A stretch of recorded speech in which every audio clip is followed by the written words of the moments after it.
नमस्कार।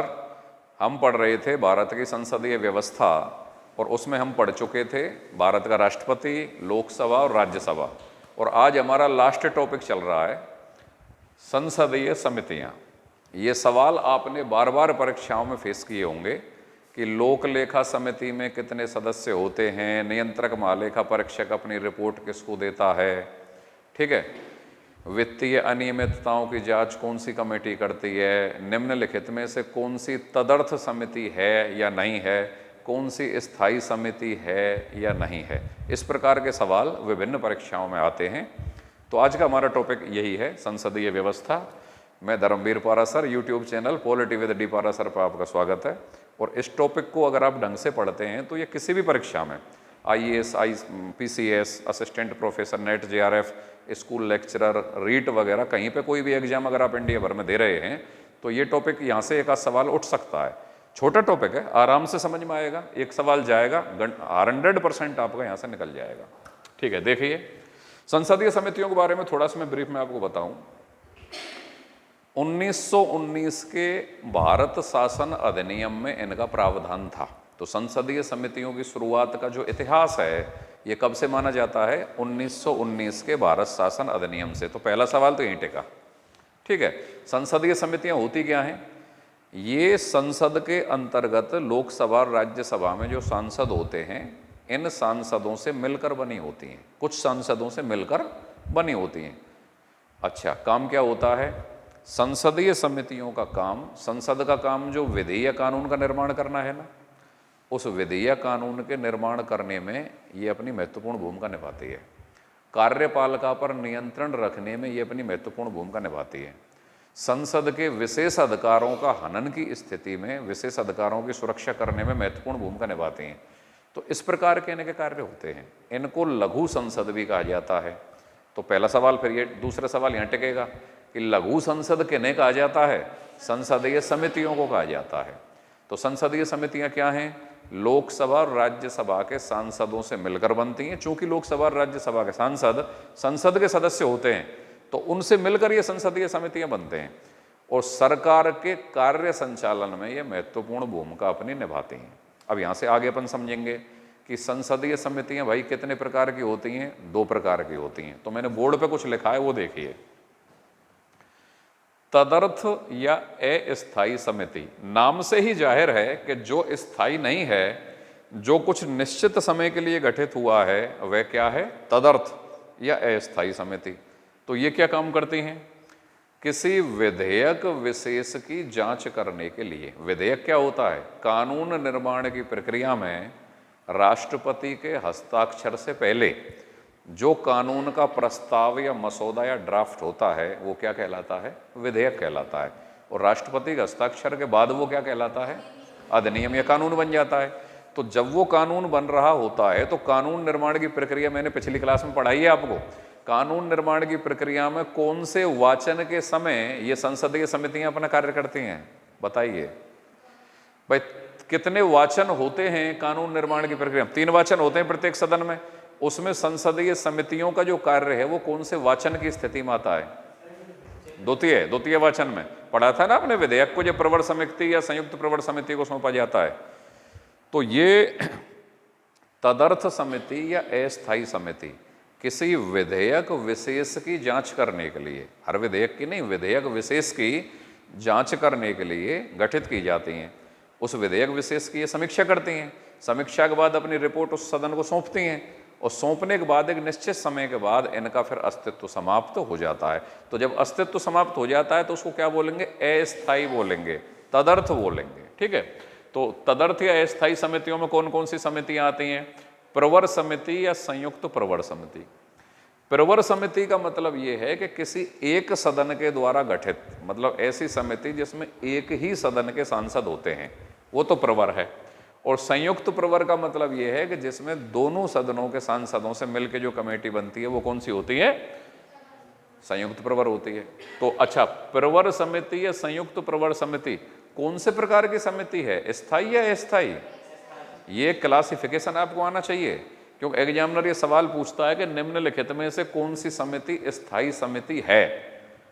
प्रवर समिति, संयुक्त प्रवर समिति, जांच समिति, सार्वजनिक उपक्रम समिति, कौन सी समिति? समझ गए? तो एक सवाल ये भी बनेगा कि कौन सी स्थायी समिति है या नहीं है, कौन सी अस्थायी समिति है या नहीं है। समझ गए? ठीक है।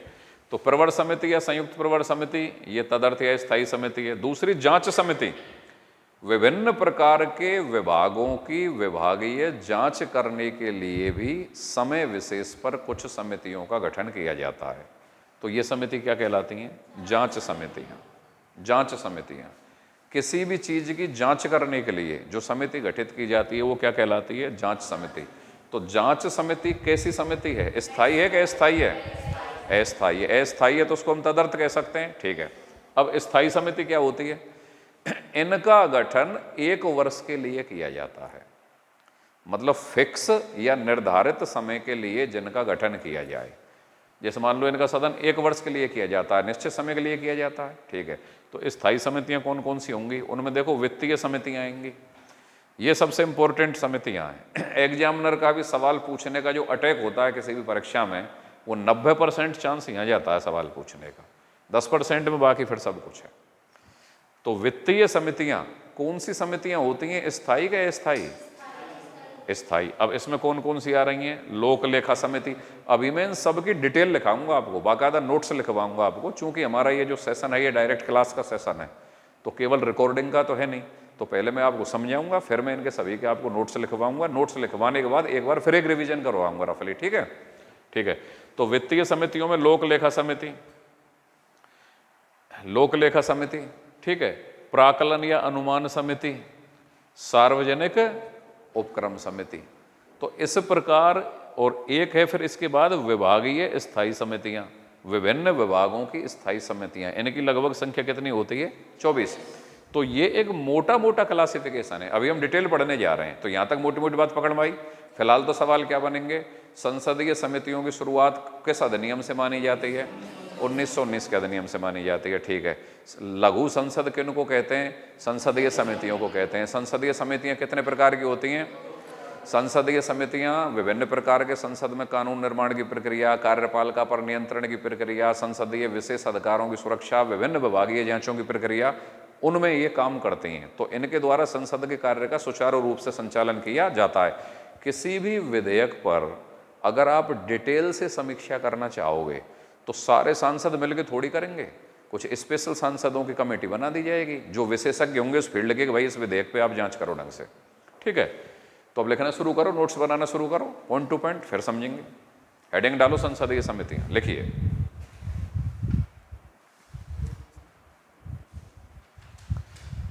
लिखिए, संसदीय समितियों के माध्यम से ही,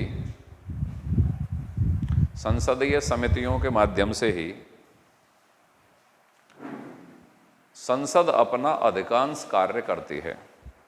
संसदीय समितियों के माध्यम से ही संसद अपना अधिकांश कार्य करती है।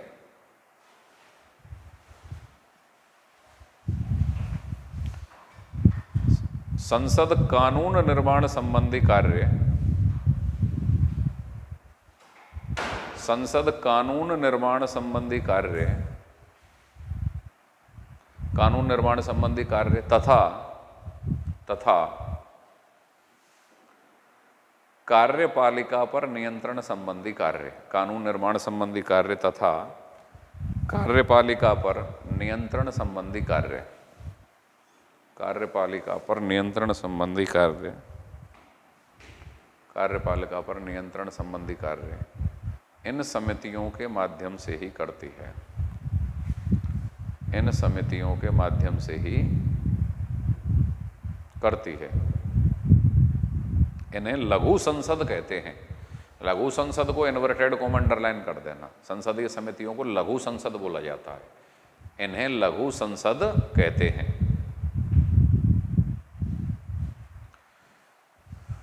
भारत में संसदीय समितियों का आरंभ, भारत में संसदीय समितियों का आरंभ, भारत में संसदीय समितियों का आरंभ 1919 के अधिनियम से माना जाता है।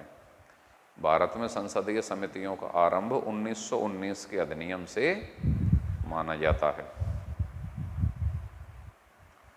पैराग्राफ बदल दो। संसदीय समितियां दो प्रकार की होती हैं। संसदीय समितियां दो प्रकार की होती हैं। अब जो बोर्ड पे लिख रहा है इस चित्र को बना लो आप एज इट इज। दो प्रकार की कौन सी? तदर्थ या अस्थायी समिति और दूसरी स्थायी समिति। इसको आप ऐसे भी कर सकते हो। दो प्रकार की होती हैं भाई। ये बोर्ड वाला चित्र बना लो।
लिख लिया?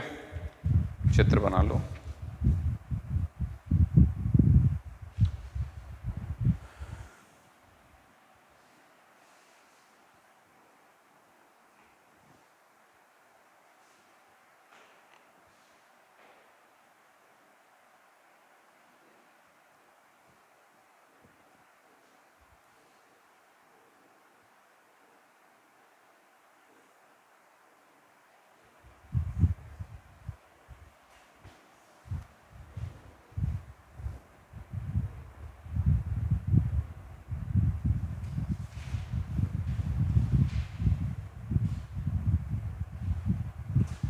लिख लिया?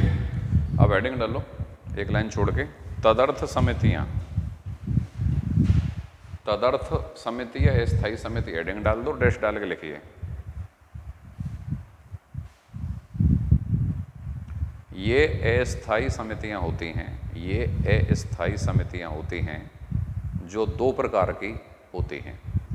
अस्थायी समितियां होती हैं जो दो प्रकार की होती हैं, दो प्रकार की होती हैं।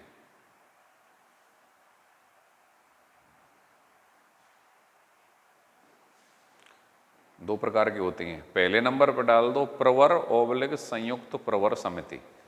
प्रवर ओबलिग संयुक्त प्रवर समिति, प्रवर ओबलिग संयुक्त प्रवर समिति, डैश डाल के लिखिए। यह किसी विधेयक विशेष की, यह किसी विधेयक विशेष की समीक्षा करने के लिए गठित होती हैं। यह किसी विधेयक विशेष की समीक्षा करने के लिए गठित होती हैं, समीक्षा करने के लिए गठित होती हैं। विधेयक विशेष की समीक्षा करने के लिए गठित होती हैं। विधेयक के संबंध में रिपोर्ट देने के बाद, विधेयक के संबंध में रिपोर्ट देने के बाद ये भंग हो जाती हैं। विधेयक के संबंध में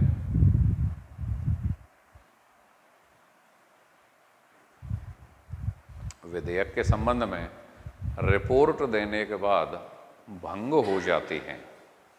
फिर लिखो इसी में प्रवर समिति, प्रवर समिति में, प्रवर समिति में किसी एक सदन के ही सांसद होते हैं। प्रवर समिति में किसी एक सदन के ही सांसद होते हैं,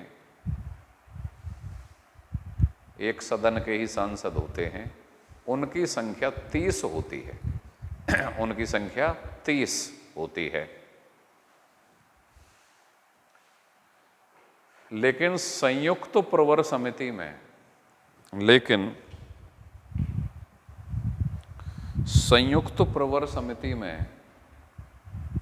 संयुक्त प्रवर समिति में दोनों सदनों के सांसद होते हैं। दोनों सदनों के सांसद होते हैं। लोकसभा के 30 और राज्यसभा के 15 है। लोकसभा के 30 और राज्यसभा के 15। लिख लिया। और बाकी तो ये अस्थायी समितियां हैं, अपनी रिपोर्ट देने के बाद क्या हो जाएंगी, भंग हो जाएंगी।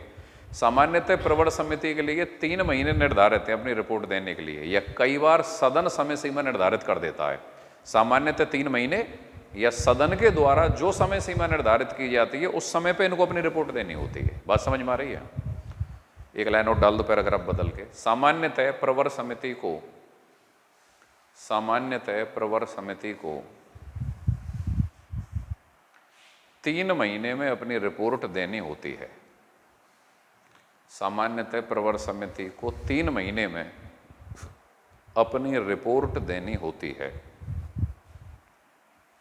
सामान्यतः प्रवर समिति को 3 महीने में या सदन द्वारा निर्धारित समय सीमा के अंदर, 3 महीने में या सदन द्वारा निर्धारित समय सीमा के अंदर अपनी रिपोर्ट देनी होती है।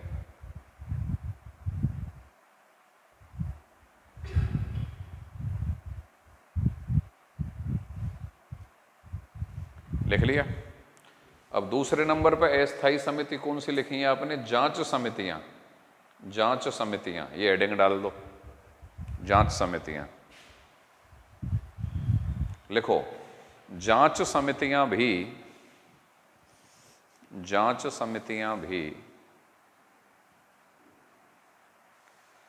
या तो दोनों सदनों की अलग अलग हो सकती हैं। जांच समितियां भी या तो दोनों सदनों की अलग अलग हो सकती हैं, या तो दोनों सदनों की अलग अलग हो सकती हैं,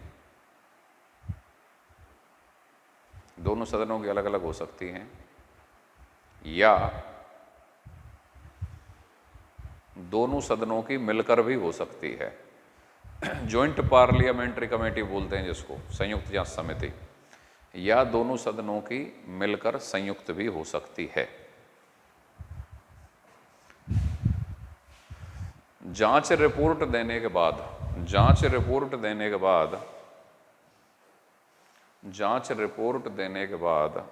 ये भंग हो जाती हैं।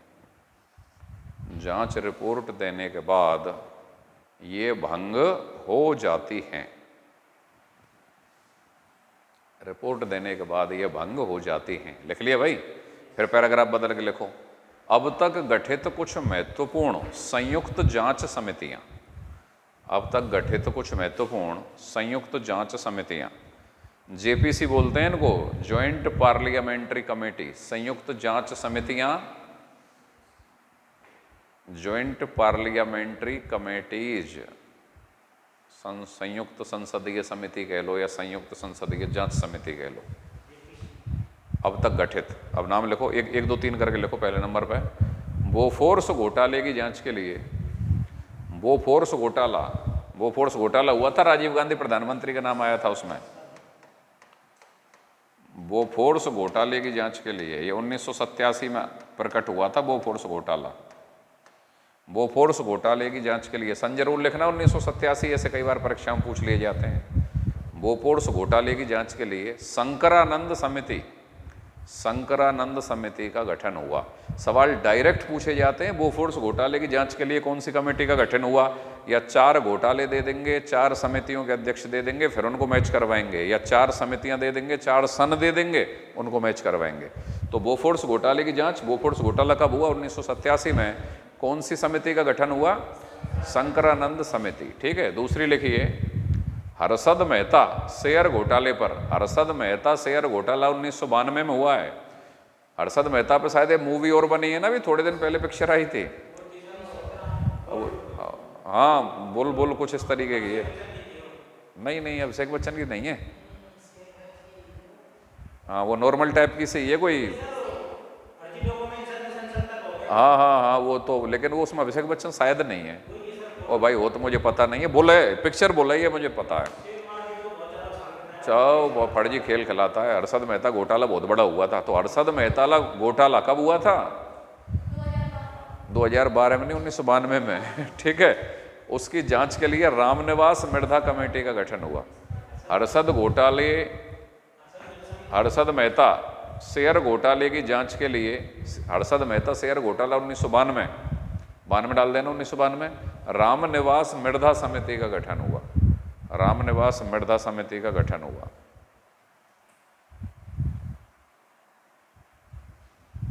ठीक है। अगला एक और लिखो, केतन पारेख शेयर घोटाला।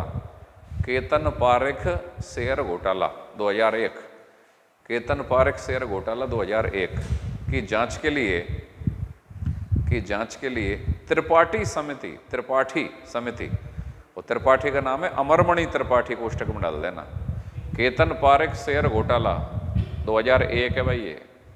उसकी जांच के लिए त्रिपाठी समिति, और अध्यक्ष हैं इसके प्रकाश मणि त्रिपाठी, कोष्टक में प्रकाश मणि त्रिपाठी।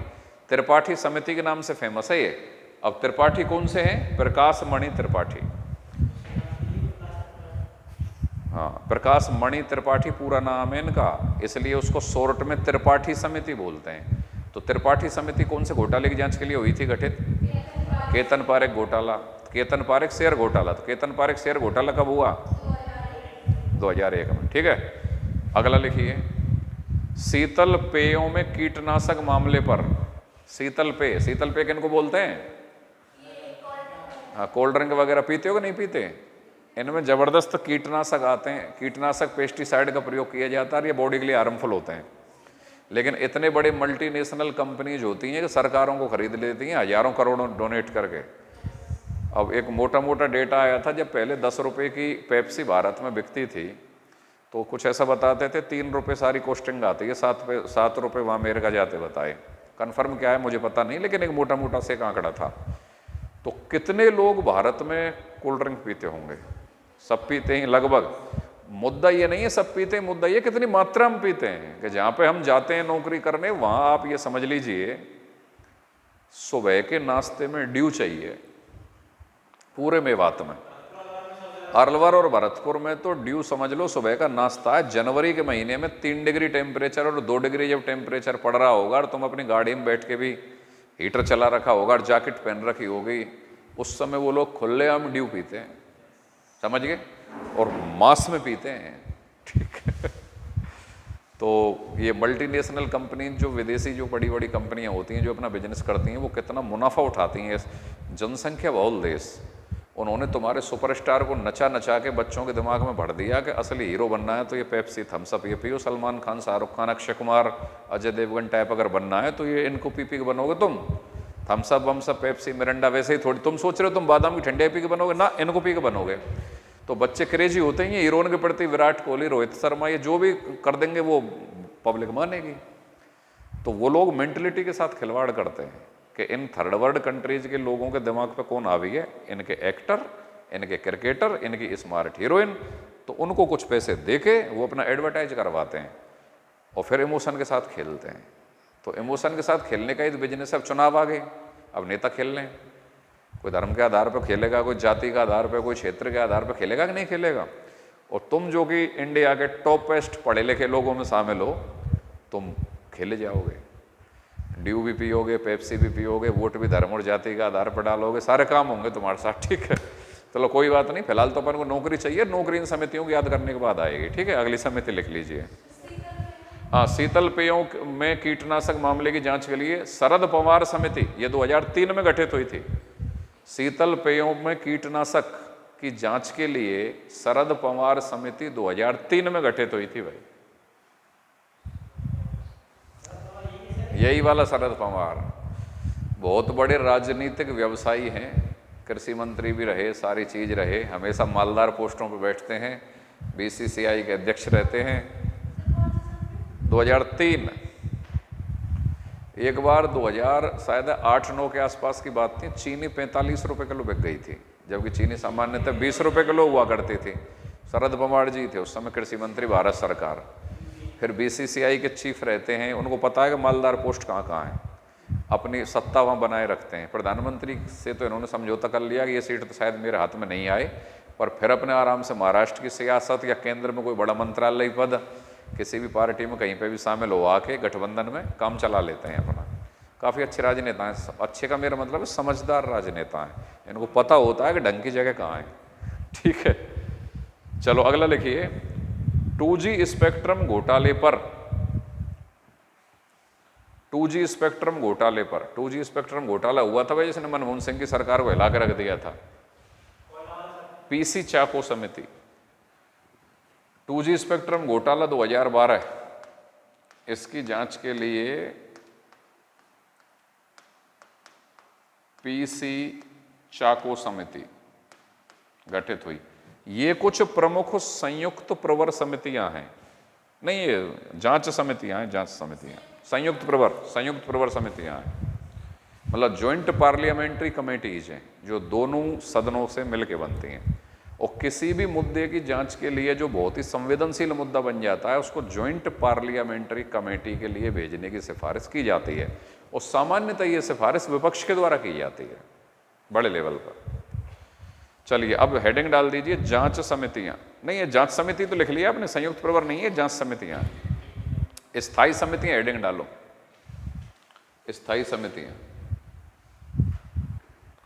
इनमें पहले लिखो वित्तीय समितियां, स्थायी समितियों में सबसे पहले वित्तीय समितियां लिखिए, और इनमें पहले नंबर पर लिखिए लोक लेखा समिति। सबसे बड़े सवाल लोक लेखा पे और प्राकलन पे पूछे जाते हैं, इनको तो चप्पे चप्पे को याद कर जाना। तो पहले लोक लेखा की पूरी डिटेल लिख लो, फिर हम प्रत्येक पॉइंट पे डिस्कस करेंगे। लोक लेखा समिति लिखिए, लिखो सर्वप्रथम इसकी स्थापना 1921 में हुई, इसकी स्थापना 1921 में हुई, स्थापना 1921 में हुई। और कोष्टक में लिख लेना, कोष्टक में लिख लेना इसके गठन का प्रावधान, इसके गठन का प्रावधान 1919 के अधिनियम में था, इसके गठन का प्रावधान 1919 के अधिनियम में था। मतलब 1919 के अधिनियम के आधार पर स्थापना कब हो रही है, 1921 में हो रही है। नेक्स्ट पॉइंट लिखो इसमें, इसमें 22 सदस्य होते हैं, इसमें 22 सदस्य होते हैं, 15 लोकसभा से प्लस 7 राज्यसभा से, 22 सदस्य होते हैं, 15 लोकसभा से प्लस 7 राज्यसभा से। लिख लिया। नेक्स्ट पॉइंट, 1969 से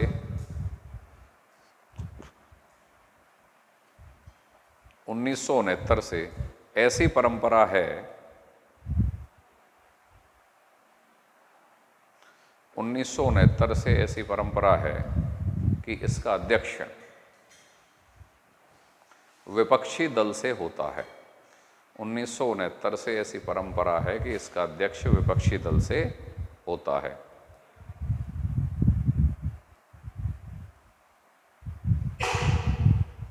लिखो, नियंत्रक एवं महालेखा परीक्षक या कैग, नियंत्रक एवं महालेखा परीक्षक या कैग, ये सबसे बड़ा सवाल है।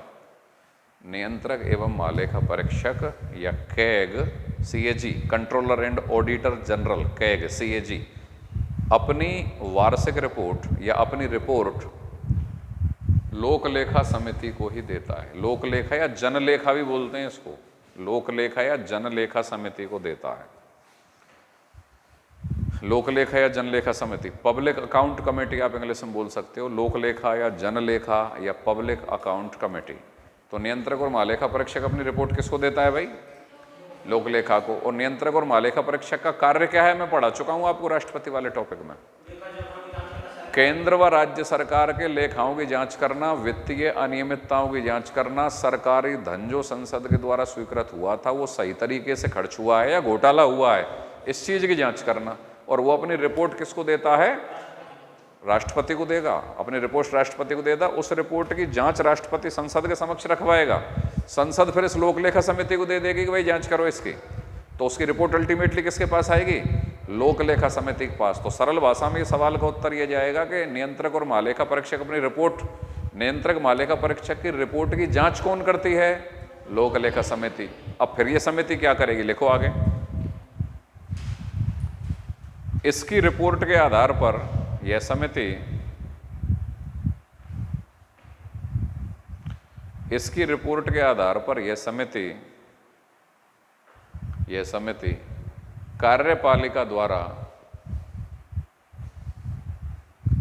इसकी रिपोर्ट के आधार पर यह समिति कार्यपालिका द्वारा खर्च किए हुए धन की, खर्च किए हुए धन की वैधानिकता कोमा अनियमितता, खर्च किए गए धन की वैधानिकता कोमा अनियमितता कोमा भ्रष्टाचार, वैधानिकता, अनियमितता, भ्रष्टाचार, अकुशलता, अपव्यय, अकुशलता, अपव्यय आदि की जांच करती है। अकुशलता, अपव्यय आदि की जांच करती है। इस समिति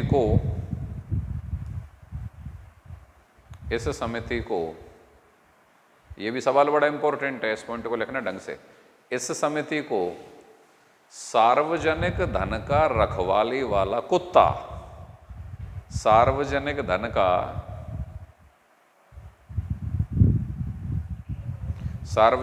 का रखवाली वाला कुत्ता, इन्वर्टेड कोमा डाल देना और अंडरलाइन कर देना, तथा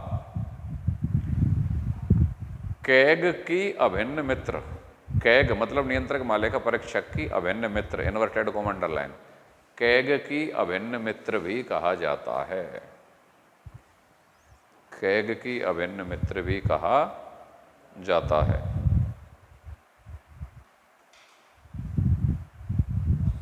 पैराग्राफ बदलिए। इसकी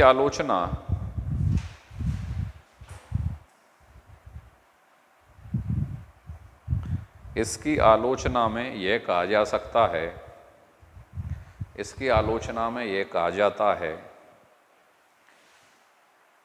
कि यह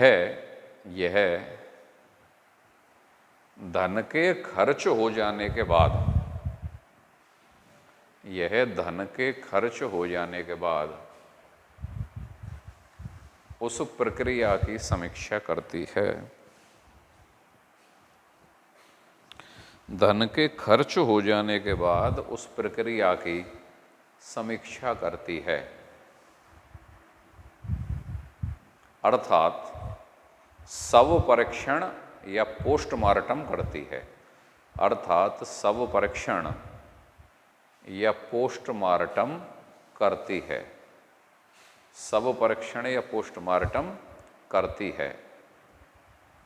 इस लाइन का मतलब समझ रहे हो कि यह किस चीज की जांच करेगी भाई? हाँ, नियंत्रक महालेखा परीक्षक क्या करेगा कि सरकार जिस हिसाब से रुपए खर्च कर देगी और उनका जो लेखा जोखा रखेगी उसकी जांच करेगा वो, समझ गए? उसकी जांच करने के बाद वो अपनी रिपोर्ट राष्ट्रपति को देगा, राष्ट्रपति संसद के दोनों सदनों के समक्ष रखवाएगा, वहां से लोक लेखा समिति पर रिपोर्ट जाएगी। तो ये जो लोक लेखा समिति है ये रुपए खर्च होने के बाद परीक्षण करती है कि सही तरीके से किए गए, कि घोटाला किया गया, क्या किया गया, समझ गए? तो आलोचक ये कह रहे हैं कि भाई साहब, अगर आप खर्च करने से पहले ही कंट्रोल लगाते, जब तो कोई फायदा होता, वो तो घोटाला करने के बाद या खर्च करने के बाद आप उस चीज का परीक्षण कर रहे हो। तो ये तो घटना का एक तरीके से पोस्टमार्टम हुआ, मतलब घटना घटने के बाद परीक्षण कर रहे हो आप, जबकि होना क्या चाहिए, घटना घटने से पहले होना चाहिए। तो ये आलोचक कह रहे हैं, समझ गए? अगला पॉइंट लिखो इसी पे, लोक लेखा पे। मंत्री इसके सदस्य नहीं हो सकते। मान लो कोई मंत्री है संसद का, वो लोक लेखा समिति का सदस्य नहीं हो सकता, मंत्री समिति का सदस्य नहीं हो सकता।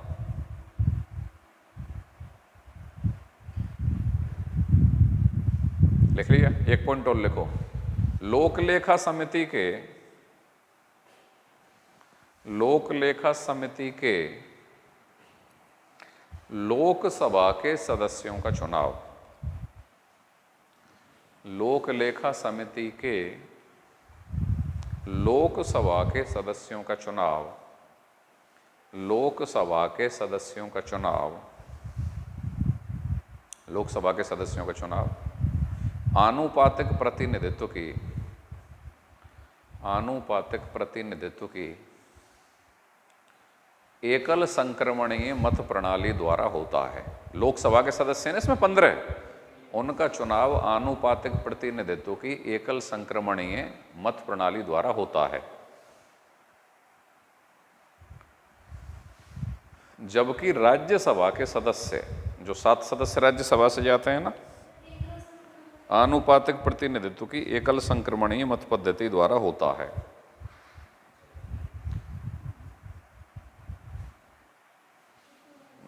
जबकि राज्यसभा के सदस्य नाम निर्देशित किए जाते हैं। राज्यसभा के सदस्य नाम निर्देशित किए जाते हैं। लोकलेखा और प्राकलन के तो सारे डेटा याद कर जाना, और कौन सी स्थायी और कौन सी अस्थायी है ये ढंग से याद कर जाना। सवाल यहाँ टिकता है 98%, कौन सी स्थायी और कौन सी अस्थायी है, और केवल इन दोनों पे 98%। बाद में तो फिर 2-5% में ये सारा खेल। ये परीक्षा पास करने की टेक्निक्स हैं कुछ। और मैं तो बेबाक बोलता हूँ, सामान्यतः पढ़ाने वाले जो टीचर होते हैं वो इतना मतलब बच्चे को पूरा पढ़ाने के बाद शॉर्ट की चीज़ें नहीं बताते। क्यों? कोई भी आदमी ये नहीं बताएगा, शॉर्ट नहीं देना चाहेगा। वो ये चाहेगा कि मेरा तो भैया पूरा इंपॉर्टेंट है, सारा पढ़ अगर पास होना है तो। वो इस बात की परवाह नहीं करेगा, उसकी तरफ से तो बच्चा पढ़ के मर जाए, बस एक चीज़ का टैग चाहिए कि मेरे पढ़ाई में से बता आया कि नहीं आया। बच्चे की मेहनत या उसकी खोपड़ी पे कितना वजन पड़ रहा है, इस पे तो डिस्कशन ही नहीं होता दुनिया में। ठीक है, तो फिर तो आएगा ही कुल मिला के। लेकिन ये जो हम लिखा रहे हैं ये इसमें से एक लाइन भी अननेसेसरी नहीं है कि पेपर अगर डेप्थ में जाता है तो भाई सारी चीज़ें काम की हैं ये। और हम उम्मीद तो यही कर रहे हैं ना कि हमारे किसी भी बच्चे का कोई सवाल गलत ही ना हो। लेकिन हम थोड़ा ये भी आपको बता रहे हैं कि अगर पढ़ने की प्रक्रिया में कहीं धुंधलापन आ जाए तो इन 2 मुद्दों पे तो चलेगा ही नहीं। वो धुंधलापन समझ रहे हो, लोकलेखा और प्राकलन वाले पे, और तदर्थ या स्थायी कौन सी है, ये तो ठोस याद होनी चाहिए। अब अगली हेडिंग डाल दो, प्राकलन या अनुमान समिति। ना हाँ, मंत्री नहीं होते, गैर मंत्री जो सांसद होते हैं वो सदस्य होते हैं। हाँ जी, प्राकलन या अनुमान समिति हेडिंग डाल दो और पॉइंट बनाना शुरू करो। इसकी स्थापना 1950 में हुई। इसकी स्थापना 1950 में हुई। तत्कालीन वित्त मंत्री जॉन मथाई की सिफारिश पर। तत्कालीन वित्त मंत्री जॉन मथाई की सिफारिश पर। एस्टीमेट्स कमेटी बोला जाता है इसको, अनुमान समिति या आकलन समिति या एस्टीमेट्स कमेटी। अनुमान जो तत्कालीन वित्त मंत्री जॉन मथाई की सिफारिश पर। एग्जामिनर ऐसे सवाल भी पूछ लेता है कि प्राकलन समिति या अनुमान समिति की स्थापना कब हुई? 1950 में। किस कमेटी की सिफारिश पर हुई? जॉन मथाई कमेटी की सिफारिश पर। ठीक है, अच्छा फिर पॉइंट बनाओ। इसकी सदस्य संख्या 30 और सभी लोकसभा से।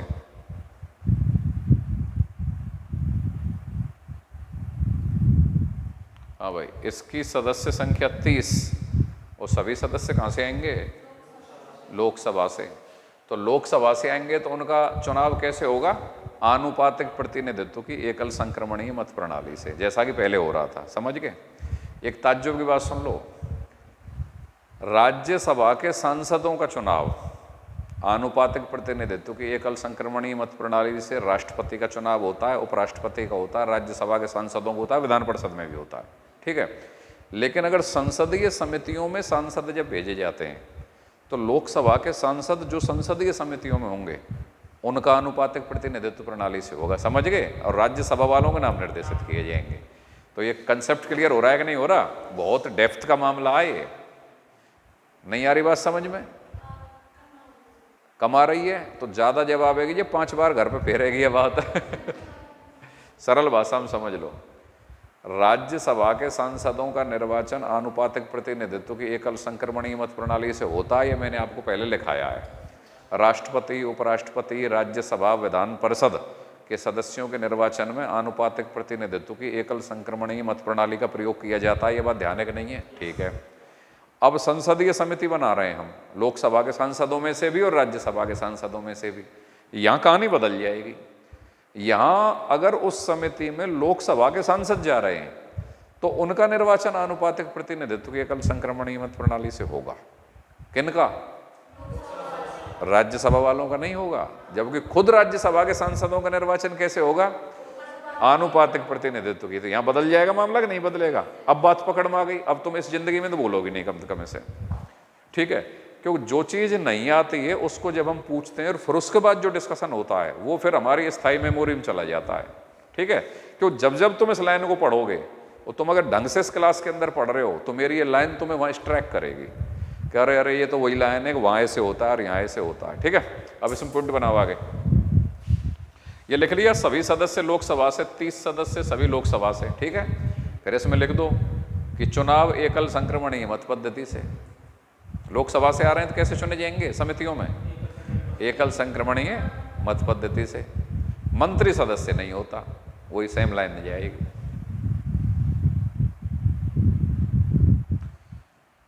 मंत्री सदस्य नहीं होता। और कार्य लिखो, यह समिति सार्वजनिक व्यय, यह समिति सार्वजनिक व्यय या सरकारी खर्चे, सार्वजनिक व्यय या सरकारी खर्चे में मितव्ययता, मितव्ययता किसको बोलते हैं? कम खर्च करो। 100 रुपए की जरूरत है वहां 10 रुपए ही करो, 100 की जरूरत है वहां 70 ही करो। सार्वजनिक खर्चे या सरकारी खर्चे में मितव्ययता लाने के सुझाव देती है। और ये लाइन अंडरलाइन कर दो, सार्वजनिक खर्चे या सरकारी खर्चे में मितव्ययता लाने का सुझाव देती है। लिख लिया भाई सज्जनों। इस लाइन को पकड़ के एग्जामिनर डायरेक्ट सवाल बनाता है और उसने सैकड़ों बार बनाया है विभिन्न परीक्षाओं में कि वह कौन सी समिति है जो सार्वजनिक व्यय या सरकारी व्यय में कमी लाने के सुझाव देती है। समझ गए? तो सुझाव देने का मतलब है कि वो खर्चा जो किया जाएगा उससे पहले ही सुझाव दे रही है। भाई लोक लेखा समिति की रिपोर्ट तो खर्चा होने के बाद आ रही है, वो तो पोस्टमार्टम कर रही है और ये पहले ही सुझाव दे रही है। समझ गए? बस यहीं पे सवाल है इसका। अब तीसरी डालिए वित्तीय समितियों में सार्वजनिक उपक्रम समिति। इसको 1 2 3 करके भी लिख लेना चाहे आप।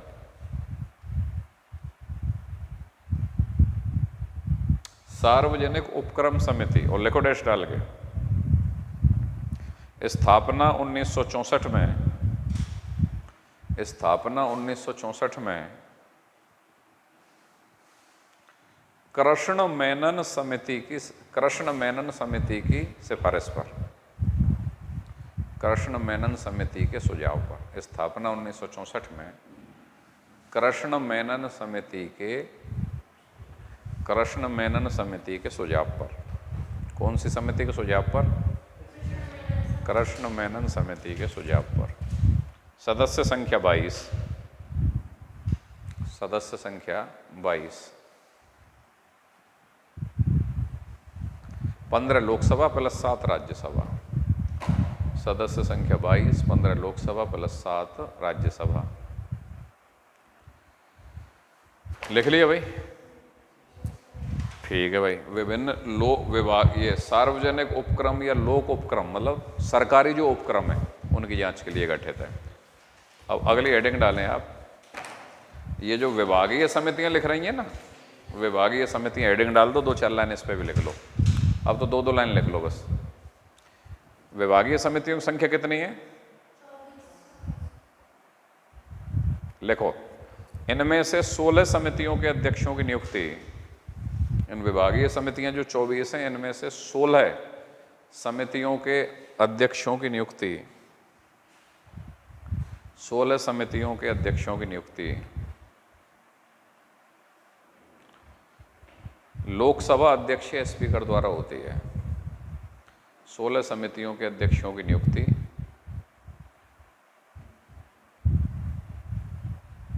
लोकसभा अध्यक्ष या स्पीकर द्वारा, जबकि 8 समितियों के अध्यक्षों की नियुक्ति 8 समितियों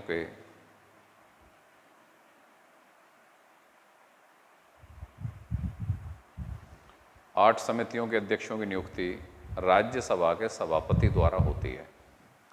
8 समितियों के अध्यक्षों की नियुक्ति राज्यसभा के सभापति द्वारा होती है। लिख लिया? ठीक है। 1993 में विभागीय स्थायी समिति प्रणाली शुरू हुई।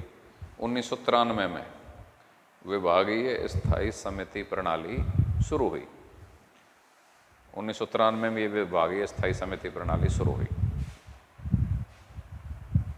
नेक्स्ट पॉइंट, विभागीय समितियों का कार्यकाल 1 वर्ष होता है। विभागीय समितियों का कार्यकाल 1 वर्ष होता है।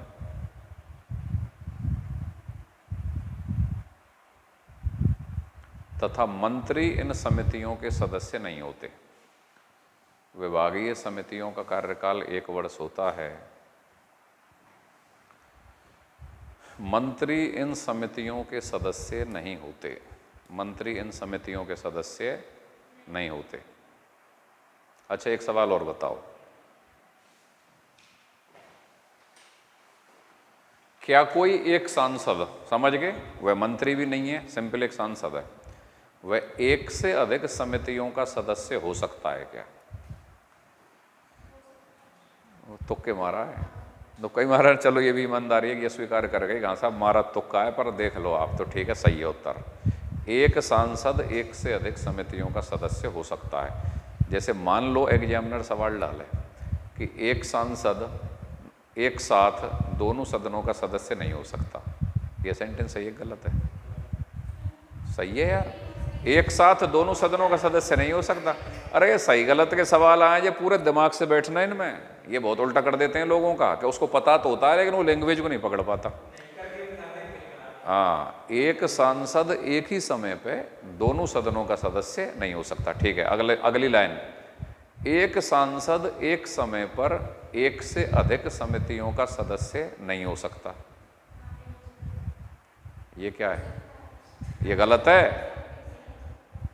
हो सकता है 1 से अधिक समितियों, तुमने ही तो बताया है अभी कि 1 से अधिक समय, हाँ एक ही समय पर, यस यस यस भाई, फिर जब अलग अलग समय पे होगा तो वो तो एक ही समिति का रहेगा भाई। मैं कह रहा हूं कि 1 से अधिक समितियों का सदस्य हो सकता है, तो इसका मतलब एक समय पे ही तो हो रहा है वो, तभी तो लाइन बनेगी।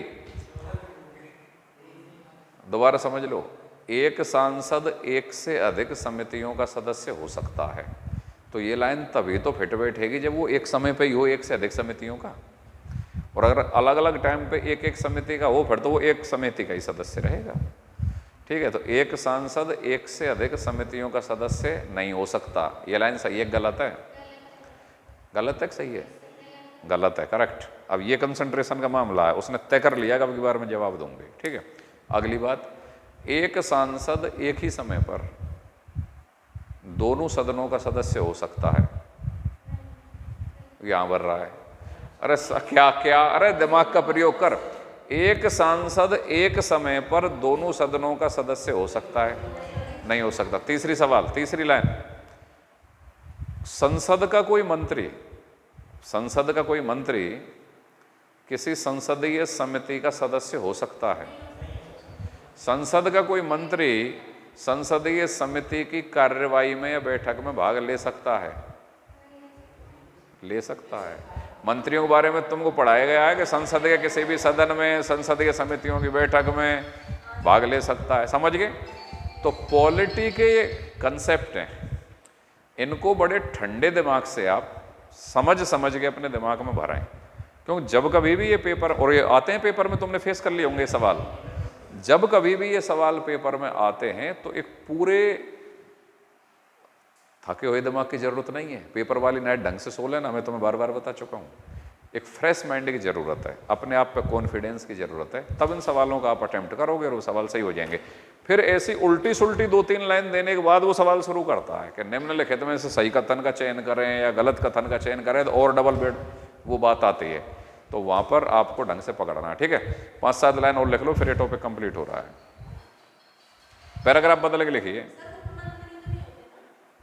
वो राज्यों में पाए जाते हैं मुख्यमंत्री वगैरह, अभी तुम केंद्र की बात कर रहे हैं। नहीं नहीं नहीं नहीं नहीं, हाँ हाँ, अगली हेडिंग डालिए, अन्य महत्वपूर्ण स्थायी समितियां। अभी हम स्थायी समितियों में चल रहे हैं, ठीक है। देखो, वित्तीय समितियां लिख ली आपने, तीनों प्रकार की विभागीय स्थायी समितियां लिख ली, कुछ और स्थायी समितियां हैं, 2-2 लाइन लिख लो उन पे। अन्य महत्वपूर्ण स्थायी समितियां, इसमें पहली लिखिए विशेषाधिकार समिति। विशेषाधिकार समिति यह सदन तथा उसके सदस्यों के विशेष अधिकारों की रक्षा करती है। यह सदन तथा उसके सदस्यों के विशेष अधिकारों की रक्षा करती है। उस सदन तथा उसके सदस्यों के विशेष अधिकारों की रक्षा करती है तथा विशेषाधिकार उल्लंघन के मामलों की जांच करती है। तथा विशेषाधिकार उल्लंघन के मामलों की जांच करती है।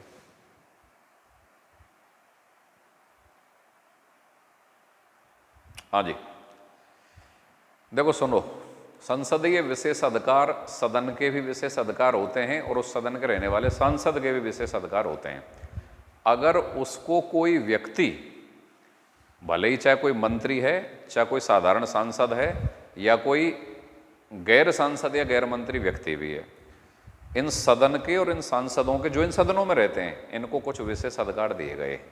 अगर इनका हनन करता है कोई, तो इस विशेष अधिकार समिति के पास वो मैटर जाता है और फिर फटकार और पड़ती है उस आदमी के अंदर। बड़े बड़े अच्छे अच्छे लोगों में फटकार पड़ चुकी है, ठीक है। अभी भारतीय संसद में एक घटना घटी थी, किसी एक सांसद ने किसी एक सांसद से कुछ कहा था और बड़ी असभ्य भाषा का प्रयोग किया था। भारतीय लोकतंत्र में इस तरीके की भाषा स्वीकार नहीं की जानी चाहिए, चाहे वो कोई भी व्यक्ति किसी भी धर्म, जाति या समुदाय या राजनीतिक दल का कहीं से भी हो। लेकिन एक सांसद ने एक बड़ी ही असभ्य भाषा का प्रयोग किया एक दूसरे सांसद के लिए, ठीक है। क्या XYZ जो भी था, करने वाला भी एक सांसद था, ठीक है। तो जिस सांसद के लिए ये प्रयोग किया जा रहा था, उसने कहा कि मामले को विशेषाधिकार समिति के लिए सौंपो। उसने डिमांड उठाई है कि मैं सांसद हूं, सदन के अंदर बैठा हूं, ये मेरा भी अपमान है और सदन का भी अपमान है, तो इसलिए इसको संसदीय विशेष अधिकार समिति के लिए सौंपा जाए। क्यों? वो चाहता था कि उसमें संसद में फटकार पड़े बहुत कड़ी और उसको निलंबित कर दिया जाए। तो एक लाइन लिख लिया आपने, संसद का भी विशेष अधिकार है, संसद के सदन का विशेष अधिकार है और सांसद का भी विशेष अधिकार है। अगर उनका हनन होता है तो ये विशेष अधिकार समिति बहुत कड़ा एक्शन ले जाएगी, ठीक है। ये स्थायी समिति है, तो एग्जामिनर क्या पूछेगा, संसदीय विशेष अधिकार समिति स्थायी समिति है कि स्थायी समिति है? संसद का भी विशेष अधिकार, सदन का विशेष अधिकार और उस सांसद का भी विशेष अधिकार, उन विशेष अधिकारों की रक्षा करती है। दूसरी लिखिए, सरकारी आश्वासन समिति। सरकारी आश्वासन समिति लिखो डैश डाल के, ये अटेंड कर लो फोन। आप हो सकता है घर से कोई अर्जेंट कॉल हो। हमारा तो ये जो कक्षा कार्यक्रम है, पारिवारिक कक्षा कार्यक्रम है, ठीक है। आराम से ना, तसल्ली से, फटकारो मत किसी को हमारे प्रेशर में, आत्मा दुख पाएंगी किसी की, ठीक है। और हम ये चाहते ही नहीं हमारी वजह से किसी की आत्मा दुख पाए। चलिए, मैंने कितने साल से पढ़ा रहा हूँ मैं? 2005 से मैं पढ़ा रहा हूँ, 23 चल रही है, 18 साल हो गए। 18 साल में हजारों स्टूडेंटों को पढ़ाने और सैकड़ों को सेलेक्ट कराने के बाद मैं इस निष्कर्ष पे पहुंचा हूँ। पहले मैं बड़ा हार्डकोर डिसिप्लिन कैंडिडेट हुआ करता था, ऐसा नहीं वैसा नहीं। ये मुझे अगर कपड़े पसंद नहीं आते थे ना किसी के, मैं भगा देता था कोचिंग से, मैंने आउट। पहले पढ़ने लायक अपना गेटअप तैयार करो फिर पढ़ने आना, ठीक है। तो मैं सोचो मैं किस लेवल का एरोगेंट रहा हूँगा। मतलब एक बार मैं RAS की सेमिनार ले रहा था, तो एक लड़का लोअर टी शर्ट में आ गया और मुझे अखर गई बात। मैंने यार कम से कम सिविल सर्वेंट बनने जा रहा है तो उस लेवल का दिखना भी तो चाहिए, बनना तो बाद का काम है, कुछ औसत स्तर का भी तो लगे। मतलब इतना कैजुअल ले गया कि लोअर टी शर्ट में ही आ गया RAS की सेमिनार में, तो मैंने उसको वहाँ से भगा दिया। खैर कोई बात नहीं, लेकिन हो सकता है उस समय मेरा नया दौर था जब मैं स्टार्टिंग कर रहा था पढ़ाई का, लेकिन उम्र और अनुभव के इस पड़ाव पर मैं इस स्थिति पर पहुंचा हूं कि लाइफ को जितना हल्के अंदाज में जी लिया जाए उतना ही ज़्यादा ठीक है। आदमी को ज़्यादा टाइप्ड नहीं होना चाहिए, ऐसे नहीं वैसे नहीं ये नहीं वो नहीं। तो अब तो मैं इतना उदार हो गया कि अगर स्टूडेंट का बैकबोन में दर्द भी हो जाए ना तुम्हारी में, तुम टेंशन मत लेना, सारे लोग समझ गए। और तुमको ऐसा लगे कि यार एक चेयर पे तुम बैठे हैं और अगली वाली चेयर पे हमारे अगर पैर और हो जाए तो हमें कुछ आराम मिल जाएगा, क्योंकि हम पढ़ते पढ़ते 5-6 घंटे हो गए। तो कम से कम मेरे बैच में, हालांकि चाहे मैं डायरेक्टर हूँ सिस्टम का, मेरे बैच में मैं तुमको छूट देता हूँ कि तुम भले से कुर्सी पे पैर भी रख लेना। और टीचर तो भाई देखो अपना ईगो भी लेके चलेगा, कोई कैसे कहीं का पता लगे कि मैंने तुम्हें फ्रीडम दी, तुम दूसरे टीचर के पैर रख गए, उसने फटकार लगा दी और मेरे सिर पड़ गए, फटकार लगवा दी, सब आत्मा डूब गई हमारी, ठीक है। तो मेरे में तुम नॉर्मल रहा करो। अच्छा एक पॉइंट, हाँ ये लिखें आप, सरकारी आश्वासन समिति।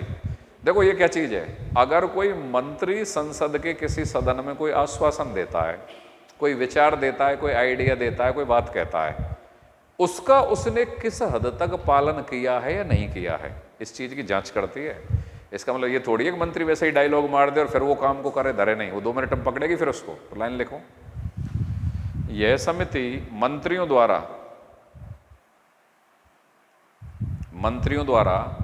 सदन में दिए गए, मंत्रियों द्वारा सदन में दिए गए आश्वासनों और वचनों की जांच करती है। मंत्रियों द्वारा सदन में दिए गए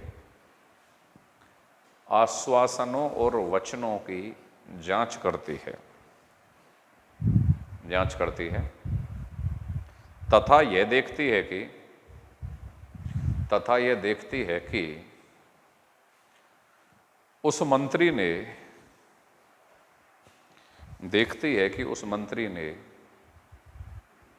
इन्हें किस हद तक पूरा किया है, देखती है कि उस मंत्री ने इन्हें किस हद तक पूरा किया है।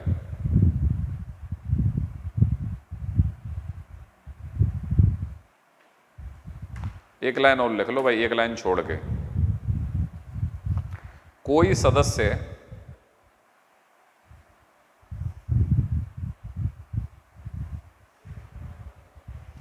सदस्य समिति के अध्यक्ष को संबोधित करके, कोई सदस्य समिति के अध्यक्ष को संबोधित करके, समिति के अध्यक्ष को संबोधित करके अपने पद से त्यागपत्र दे सकता है। अध्यक्ष को संबोधित करके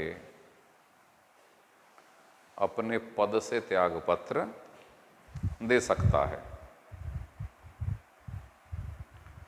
यह त्यागपत्र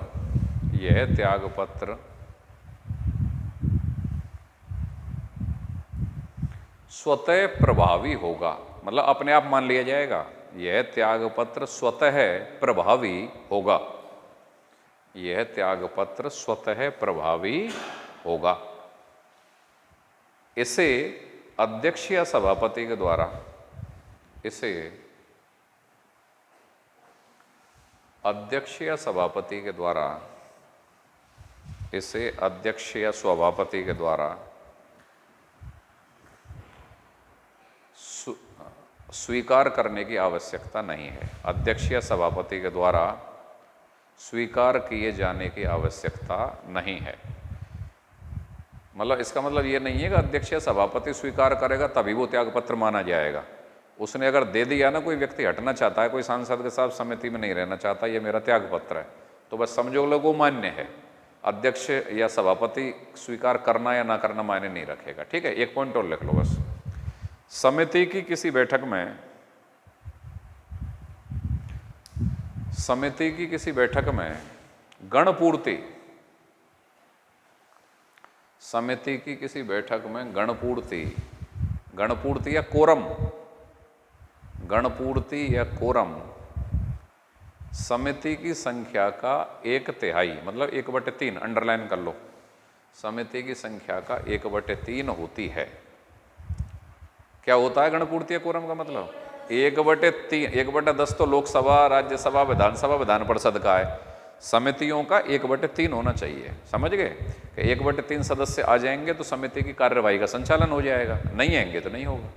ठीक है, एक पॉइंट और लिख लो। समिति की बैठक में सभी प्रश्नों के संबंध में निर्णय, समिति की बैठक में सभी प्रश्नों के संबंध में निर्णय, सभी प्रश्नों के संबंध में निर्णय उपस्थित और मतदान में भाग लेने वाले, यहां गौर कर लेना कुल संख्या का नहीं है, उपस्थित और मतदान में भाग लेने वाले, इस लाइन को अंडरलाइन कर दो। उपस्थित और मतदान में भाग लेने वाले सदस्यों के, उपस्थित और मतदान में भाग लेने वाले सदस्यों के बहुमत से, उपस्थित और मतदान में भाग लेने वाले सदस्यों के बहुमत से लिए जाते हैं। उपस्थित और मतदान में भाग लेने वाले सदस्यों के बहुमत से लिए जाते हैं। लिख लिया भाई? और भाई ये टॉपिक कंप्लीट हो गया आपका, इतने दिनों में जाके कंप्लीट हुआ है, लेकिन पढ़ने के बाद तुमको मजा जरूर आ गया होगा भाई। अगर आप फुल डेप्थ में जो हमने आपको पढ़ाया है, राष्ट्रपति, लोकसभा, राज्यसभा, कानून निर्माण की प्रक्रिया, संसदीय शब्दावली, संसदीय समिति, जितनी भी चीज़ें आपको पढ़ाई हैं, अगर इतना आप पढ़ जाते हैं जितना हमने लिखाया, जो हमारा कंटेंट है, तो फिर इंडिया की कोई भी परीक्षा हो, क्योंकि अब फुल फेज पे फॉर्म चल रहा है कि चाहे IAS हो, PCS हो, असिस्टेंट प्रोफेसर, कुछ भी, चाहे आप नीचे भली से पुलिस कांस्टेबल से लेकर ऊपर तक, रीट, सेकंड ग्रेड लेक्चरर, कुछ भी दे रहे हैं, SSC, रेलवे, कुछ भी दे रहे हैं, तो आपका काम चलेगा नहीं, काम दौड़ेगा। ठीक है, कल हम नया टॉपिक स्टार्ट करेंगे, राज्य का विधानमंडल। और वापस भाई, अगर हमारी पढ़ाई पसंद आ रही हो तो हमारा YouTube channel polity with D पारा सर आप सब्सक्राइब करें। Okay, thank you.